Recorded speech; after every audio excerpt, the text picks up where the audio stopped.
Hi, எல்லோரும் நல்லா இருக்கீங்கன்னு நினைக்கிறேன். நானும் நல்லா இருக்கேன். ரொம்ப பெரிய ஹார்ட் பிரேக் அப்புறம் இப்போ தான் திருப்பி வந்திருக்கோம். அந்த இழப்பை நம்ம என்ன தான் பண்ணாலும் ஈடுகட்ட முடியாது.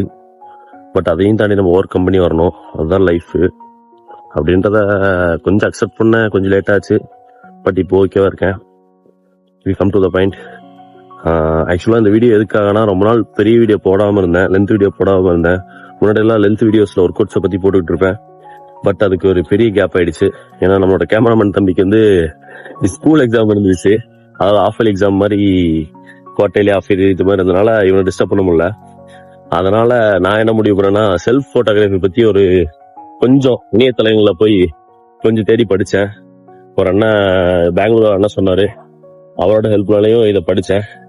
அப்புறம் தான் யோசித்தேன், இதே மாதிரி விளாகிங் கேமரா மாதிரி வாங்கி இப்படி ஆரம்பிச்சலான்னு ஒரு முடிவு பண்ணேன். இனிமேல் நம்மளோட விளாக்ஸ்லயும் சரி, நம்மளோட வீடியோஸ்லயும் சரி, என்ன நான் கொடுக்குறேன்னா, நான் டெய்லியும் பண்ற ஒரு கோட்டை இந்த மாதிரி நல்லா முடிஞ்ச அளவுக்கு நான் கிளிப்ஸா எடுத்து ஒரு கோட்டை எக்ஸ்பிளைன் பண்ணி நான் போட்டுறேன்.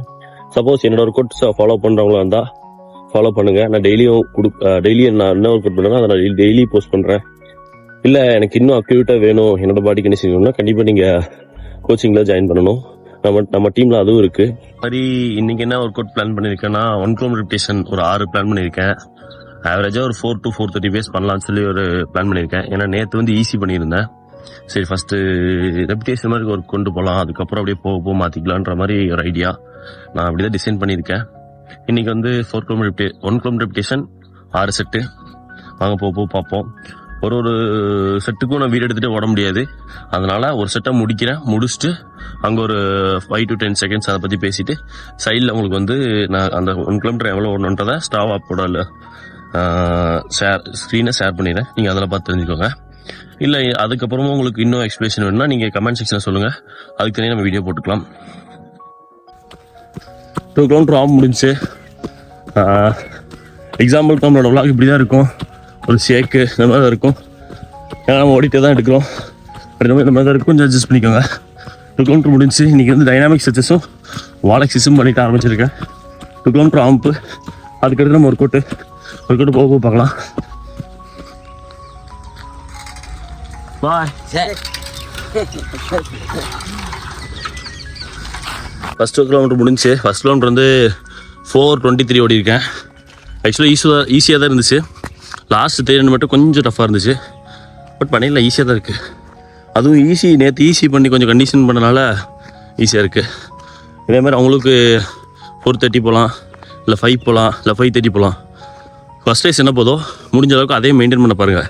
அதுலேருந்து ஒரு 15 செகண்ட்ஸ் மேலே போகலாம், இல்லை 15 செகண்ட்ஸ் டவுன் பண்ணலாம். இது 2 மட்டும் பண்ணுங்கள். ரொம்பவும் டவுன் பண்ணாதீங்க, ரொம்பவும் ஹை பண்ணாதீங்க. ஒரு 50 செகண்ட்ஸ் வச்சுக்கோங்க, ப்ளஸ் ஆர் மைனஸ்.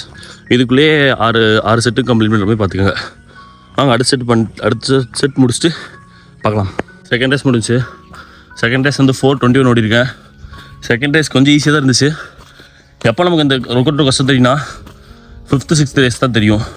அதுவும் பர்டிகுலர் இந்த 4 to 5 இந்த ரேஸ் எல்லாம் தான் கஷ்டமாக தெரியும். ஏன்னா நம்மளோட உடம்புக்கு 4 செட்டுன்றது நார்மலாக பண்ணிடுவோம். அடுத்த 2 பண்ணுறோம்ல, அதுதான் இருக்கிறதுலே ரியல் ஒர்க் அவுட்டு. நம்ம நினைக்கிறேன் 4 முடிச்சுட்டா போதும் அப்படின்னாங்க. ஒரு சில கோச்சஸ் சொல்லுவாங்க 4 to 6ன்னு சொல்லுவாங்க. அப்போ அது வந்து 4 பண்ணுறது ஒர்க் அவுட் இல்லை. இந்த 4 பண்ணி முடிச்சுட்டு அடுத்த 2 பண்ணுறாங்க பார்த்தீங்களா, அதுதான் இம்ப்ரூவ்மெண்ட்டு. அப்படின்னும் போது 4 செட்டு ஈஸியாக பண்ணிடலாம். 5-6 தான் கஷ்டமாக இருக்கும். அடுத்த செட்டு முடிச்சுட்டு பேசுகிறேன். பாய். நானே சொல்கிறேன் கஷ்டமாக இருக்குன்ட்டு. ஒருத்தர் மாதிரிங்க செருப்பை போட்டு வரேன்றான். என்ன கதைன்னு தெரில. 3வது செட்டு ஆரம்பிக்க போகிறேன். ஆரம்பிச்சு வந்தானா வரலன்னு சொல்கிறேன். 2 செட்டு கம்ப்ளீட் ஆகிடுச்சு. 3rd செட் வந்து 4:15 பண்ணியிருக்கேன். நம்ம கூட ஸ்டார்ட் பண்ணுறதுனால கரெக்டாக 500 மீட்டர் பிரேக்கு. நான் ஸ்டார்ட் பண்ணும்போது சொன்னேன் செருப்பு போட்டு ஓடாதான்னு. கேட்க மாட்டான். இன்னும் கொஞ்ச நாள் போட்டோம். ஷூ வாங்கி கொடுத்து அவனே ஓட வச்சிடலாம். ஈஸியாக தான் இருக்குது. ஆனால் 4th செட்டு முடிச்சக்கப்புறம் தான் இந்த ஒர்க் அவுட்டோட எஃபெக்ட் தெரியும். 5th 6th செட்டு தான் ஒர்க் அவுட்டே. இன்றைக்கி அந்த 5வது 6வது செட்டு தான் ஒர்க் அவுட்டே. அதுதான் நம்ம ஓடியாகணும். திரும்ப சொல்கிறேன். ஒரு கோச் சொல்லுவாங்க 4 to 6 சொல்லுவாங்க. அந்த 4 to 6னா 4 ஒர்க் அவுட் இல்லை, அதுக்கு அடுத்து 2 பண்ணுறான்ல அதுதான் ஒர்க் அவுட்டு. அவன் தான் ஒரு அத்லெட்டு. 4th set completed. ஆக்சுவலாக எனக்கு 4th செட்டு கொஞ்சம் கஷ்டமாக இருந்துச்சு. அதாவது காஃப் மசில் லைட்டாக டைட் ஆச்சு. 2 ஷோல்டருமே டைட்டு. ஏன்னா நான் ஈஸி முடிச்சுட்டு நான் வந்து புஷ்அப்ஸ் அப்டமன் நல்லா பண்ணேன். அதனால் ஷோல்டரும் செஸ்ட்டும் டைட்டாக இருக்குது. 4th set 425 ஓடிருக்கேன். நான் சொன்னல 4th செட் தான் கஷ்டமாக இருக்குன்னு. அதுவுமே கொஞ்சம் கஷ்டம் தெரியுது. இப்போ தான் ஆக்சுவலாக நம்மளோட ஒரு கோட்டை ஸ்டார்ட் ஆகுது. அதாவது 5th 6th தான் முக்கியமான ரேஸு. இதுதான் நம்ம வந்து பேஸ் அதிகமாகவும் போகும். அதாவது 440 450 போகும். இந்த இடத்துல நல்லா வார்ம் பண்ணி ஃப்ரீக்வன்சி ரேஸ் வந்ததுக்கப்புறம் பேஸ் கம்மியும் பண்ணும். இது ரெண்டில் எது வேணால் நடக்கும் பாடி கண்டிஷனை பொறுத்து. இந்த இடத்துல அதிகமும் பண்ண விடக்கூடாது, கம்மியும் பண்ணக்கூடாது. இந்த இடத்துல நம்ம தான் மெயின்டைன் பண்ணி விடணும். 5th 6th முடிச்சுட்டு சொல்கிறேன். அதே மாதிரி செட்ரக் எவ்வளோ எடுக்கிறேன் 3 மினிட் எடுத்துக்கிறேன். கரெக்டாக வ்ளாக் பண்ணிகிட்டே போகிறக்கு ஒரு 50 செகண்ட்ஸ் ஆகும். அதுக்கு மேலே டைமர் ஓடிக்கிட்டே இருக்கும். கரெக்டாக 3 to 4 மினிட் எடுத்துக்குவேன். தேவையா கால்வலி உட்காந்துருக்கான் இப்போ.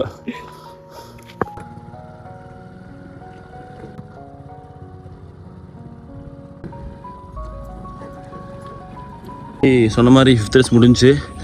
5th ரேஸ் தான் எனக்கு கொஞ்சம் டஃப்பாக தெரிஞ்சு. ஏன்னா பர்டிகுலராக எந்த இடம்னா 700 மீட்டர் கழித்து லாஸ்ட் 2 மீட்டர் ஓடுற கொஞ்சம் டஃப்பாக இருந்துச்சு. அந்த இடத்துல நான் பேசுவும் பார்த்தேன். பேசுமே கொஞ்சம் ஸ்லோவாக இருந்துச்சு. 428 போன மாதிரி இருந்துச்சு. லாஸ்ட் 2 கொஞ்சம் மூவ் பண்ணி அந்த 423 முடிச்சிருக்கேன். அதாவது 5வது ரேஸ் வந்து 423 ஓடிருக்கேன். இன்னும் ஒரு ரேஸ் இருக்குது. ஒரு ரேஸ் முடிச்சுட்டு சொல்கிறேன். இன்பிட்வீன் இருக்கிறது 3 to 4 எடுக்கிறேன். ஆக்சுவலாக 3 எடுக்கணும். பட் நான் அந்த லாகோட முடிச்சுட்டு கரெக்டாக எடுக்கும்போது 3 to 4 பர்டிகுலராக இதுக்குள்ளே தான், இந்த ரேஞ்சுக்குள்ளே தான் இருக்கும். முடிச்சுட்டு 6th ரேஸ் வச்சு சொல்கிறேன். 6 செட் முடிஞ்சு. அதான் இன்றைக்கி ஒர்க் அவுட் வந்து 1 km ரிப்டேஷன் 6 4 to 430 பேஸு. 6வது செட் வந்து 426 சம்திங் தான் பண்ணியிருக்கேன். நான் தான் சொன்னல முன்னாடி லாஸ்ட் செட் தான் டஃப்பாக இருக்கும். ஏன்னா நம்ம ஆல் அவுட் ஓட சொன்னால் ஓடிடுவோம். அதேமாதிரி ஸ்லோ ஜாக் பண்ண சொன்னால் ஓடிடுவோம். ஆனால் அந்த பேஸை மெயின்டைன் பண்ணுறது தான் கொஞ்சம் கஷ்டமாக இருக்கும். ஏன்னா நம்ம 1 to 4th செட் அப்பே நம்மளோட கண்டிஷனை ரீச் பண்ணிடுவோம். 5th 6th பண்ணுறோம்ல, அதுதான் ஒரு கூட்டு. அதேமாதிரி 6th கொஞ்சம் கஷ்டமாக தான் இருந்துச்சு. இதுக்கப்புறம் என்னோடய ஃபோனில் ஸ்டோரேஜில் நான் என்னோடய கூல் டவுன் வீடியோவையும் அடுத்த அப்டவுன் வீடியோவும் காமிக்க முடியாது. பட் நீங்கள் கூல் டவுன்ஸ் ப்ராப்பராக பண்ணிக்கோங்க. நாளைக்கு நல்ல ஒரு கூட்டோட வரேன். Tata bye bye. உங்கள் லாஸ்ட் தெரிவிக்கும் மாப்பிள்ள பாய்.